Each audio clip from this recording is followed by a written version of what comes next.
In this diagram, we have a bowling ball. It's going towards the right at 6 meters per second, and it's got a mass of 5 kilograms. A useful quantity we can calculate here is its momentum, which is given the symbol P, and is made from the mass multiplied by the velocity. So the unit of momentum is just joining those two together. So it's kilograms times meters per second, kilogram meters per second. So let's calculate this ball's momentum. So it's got a mass of 5 times the velocity, which is 6. So that gives us 30 kilogram meters per second. Now we have another ball over here. This one's going towards the left at 5 meters per second and is more mass, which is 8 kilograms. So let's calculate this one's momentum. So 8 kilograms times its velocity, which is 5, and that gives us 40 kilogram meters per second. Except this is not correct. Because it's going towards the left, we have to treat that as negative because we treated the 6 meters per second towards the right as positive.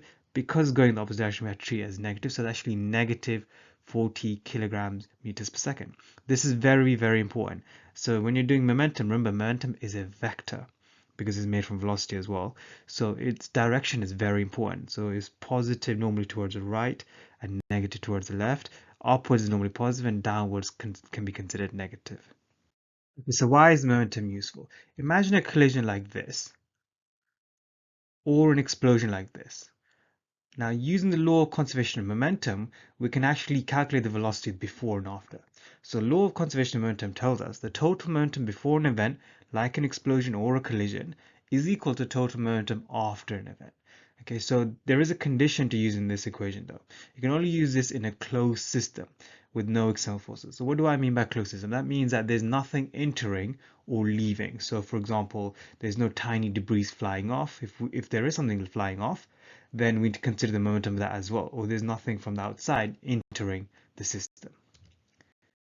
Okay, let's use the law of conservation in our first example. Here we've got a person of mass 50 kilograms running at 3 meters per second. The person jumps onto a stationary trolley of mass 10 kilograms. The person trolley move as one object. Calculate the speed of the person trolley after he's jumped onto the trolley. Okay, so let's calculate the momentum before. So I have to do it for each object separately. So he's got a mass of 50 kilograms times 3 meters per second. That gives us a momentum 150 for him. And the trolley is not moving, so it's got no momentum, 0. So total momentum before is 150.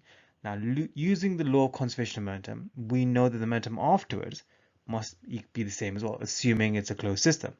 Okay, so now they're moving as one object, so we need an expression for the momentum of what's going on afterwards. So he's joined together with the object, so we can say that's 50 kilogram from him and 10 kilogram, and they're moving as one, so that's 60 kilogram. Okay, so now it's 60 kilogram times some unknown velocity v. So 60 times v. And that's going to equal 150 because the momentum of those two joined objects is equal to momentum before, which is 150, total momentum before. Now dividing both sides by 60, we get the velocity of 2.5 meters per second, and that's towards the right, which makes sense. So basically the person had a lot of momentum, 150, they were moving quite fast, 3 meters per second, they jumped on trolley, and now he's moving a bit slower because now that momentum is being shared with the trolley as well. Example 2, we've got a line of mass 180 kilograms running at 20 meters per second. So let me annotate that onto the diagram. A deer of mass 70 kilograms running in the same direction at 15 meters per second.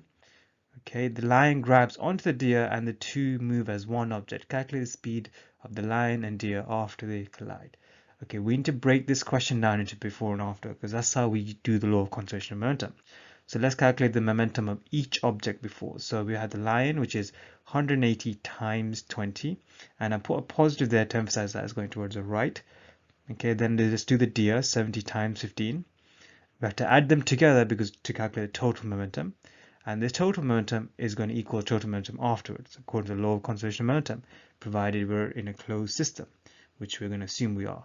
The lion is going to grab the deer, so it's going to become one object. So we're going to have to combine the masses. So 180 plus 70, that gives me 250 kilograms. And I need to write an expression for the motion of those two joined together. So 250 times v. Okay, because they're going to move at some unknown velocity, which I'm trying to find, which is v.